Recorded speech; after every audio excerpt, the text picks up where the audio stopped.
నేను అడిగిన ప్రశ్న ఏంది వాళ్ళని, సతీష్ అనే కుటుంబానికి ఒక దళిత పిల్లోడికి న్యాయం చేయమని నేను అడిగితే ఆయన ప్రెస్ మీట్ పెట్టి చెప్పిన మాట ఏమో తెలుసా, సిద్ధార్థ నువ్వు టికెట్ తెచ్చుకో, 3 ఎలక్షన్లు చేసినావు, 3 ఎలక్షన్లు చేసినా కూడా నీకు ఏ పార్టీ టికెట్ ఇవ్వాలి అని మాట్లాడుతున్నాడు ఆయన.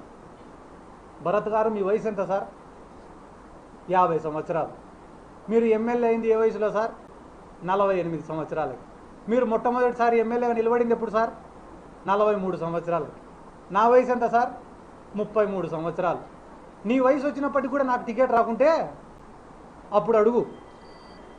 నేను ఎమ్మెల్యే కావాలనే కోరిక నాకన్నా ఎక్కువ నీకు ఉండడం ఏంది? 33 సంవత్సరాలకు నేను శాప్ చైర్మన్ అయినా, రాష్ట్ర వైఎస్ఆర్ కాంగ్రెస్ పార్టీ యోజన విభాగం అధ్యక్షుడినైనా, నందికొట్కూరు నియోజకవర్గానికి ఇన్ఛార్జినైనా, నా ఎంట తిరిగిన ఎంతోమందిని ఎంపీటీసీలుగా, జెడ్పీటీసీలుగా, సర్పంచ్లుగా, మున్సిపల్ కౌన్సిలర్లుగా, చైర్మన్లుగా గెలిపించుకున్నా. ఈ రాష్ట్రంలో ఎన్నో నియోజకవర్గాలు పార్టీ తరఫున ప్రచారానికి పోయినా, ఎన్నో ప్రెస్ మీట్లు పెట్టినా, ర్యాలీలు చేసినా, ధర్నాలు చేసినా. 33 సంవత్సరాలకే సిద్ధార్థ రెడ్డి అంటే ఒక గుర్తింపు నేను తెచ్చుకున్నా. అదే 33 సంవత్సరాలకు మీరు ఉయ్యాలు ఊగుతాయినారా సార్?